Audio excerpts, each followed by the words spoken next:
Good day mga ka-pop cars, quality cars. May new arrival tayo ngayon.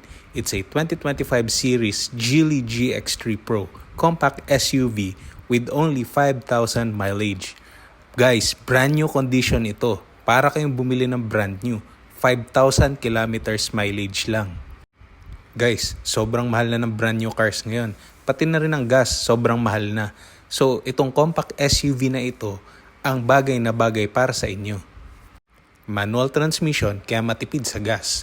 Mataas ang ground clearance, compact SUV kasi. So unlike Vios or Wigo, di kayo mai-stranded sa baha. Speaking of Wigo, guys, sobrang mura lang nito. Mas mura pa to sa Wigo or Vios. For only 495,000 pesos, mauuwi mo na ito. Guys, the brand new price of this car is almost 1 million in Davao Casa. Super big savings. Kalahati agad ang na-save mo than buying brand new. This car has complete owner's manual and CASA records, unused tools, spare tire and spare key. Sa murang halaga, naka-SUV ka na, latest model pa. Basta Pop Cars, quality cars. Please like and follow my page Pop Cars Car Sales for more best cars at low prices.